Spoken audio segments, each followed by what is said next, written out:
பெண்ணே பாஞ்சாலி. பெண்ணே திரௌபதம், நீ யாருன்னு எனக்கு தெரியும். ஆமாம், நான் பார்த்தேன். ஐவருக்கு தேவி நீ பெண் கிடையாது, பெண் இல்ல, பேய் என்று உரைக்க. பேய் என்று உரைக்கு. அடடே, அந்த நேரத்தில் நாதா நாதா தெரிஞ்சிருச்சா? அதான் தெரிஞ்சிச்சு.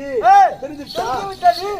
அப்படின்னு சொன்ன. அடடே, நான் என்ன தெரிவித்தேன்? என்ன தெரிவித்தீர்? ஒரு ஊருனா ஆமா, ஒரு நாளைக்கு ஒண்ணு, ஒரு பணம். ஆமாங்க, மாசத்துக்கு ஒண்ணையும், வாரத்துக்கு ஒண்ணு இல்ல, வாரத்துக்கு இல்ல பியாமே இருக்கும். வீரனாக்கா பி என்றால் ஐவர்ல ஆனவத்துல ஐவர் 5 பேர் இருக்கிறோம். ஆமா, 5 பேர்ல அடித்து சாப்பிட்டுவியா அடே வாயில போட்டுக்கோ அப்படின்னு ஒரு சத்தியை கேட்டு, அடே உன்னால் எங்கள் ஐவருக்கு எந்த ஒரு ஆபத்து வரக்கூடாது என்று அப்படி என்று அம்மா ஒரே ஒரு அதிலே ஒரு ஓட்டை குத்திவிட்டு தூரம் போட்டு போட்டு வந்து பெண்ணே நீ சத்தியம் பண்ணு. ஆமாம், உன்னால் ஐவருக்கு எந்த ஆபத்து எந்த ஒரு ஆபத்து இருக்கா என்ற சத்தியம் தெரிவித்தேன். நாதா என்னாலே எந்த ஆபத்து வராது சத்தியம் செய்தார். ஆனால் அந்த நேரத்தில் அவள் என்ன கேட்கிறாளா? அம்மாவை சத்தியம் கேட்கிறாங்க. ஐயோ புட்டினா எனக்கு ஒதுந்து பாரு.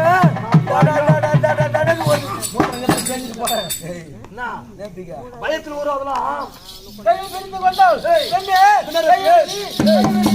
அப்படின்னு சொல்ற கையை விடவில்லை.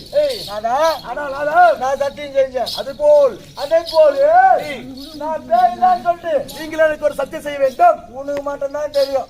நான் பேய் என்ற விஷயம் உங்கள் ஐவரிடம் உங்களுக்கு ஒரு மற்றொருவருக்கு தெரிய வேண்டும். அதனால வேற நாலருக்கு தெரியக்கூடாது. அம்மாவை சத்தியம் வாங்கினா அப்படின்னு ஒரு சத்தியம் கேட்டா. ஆனா இன்றைய தினத்திலே சத்தியம் மன்னம்பர் இது நாரதர் வந்து அண்ணனிடத்தில் தெரிவித்தார். அண்ணையா இடத்தில் தெரிவித்தார். இருந்தாலும் பாஞ்சாலி பேய்தான். அடே இருந்தாலும் அண்ணன்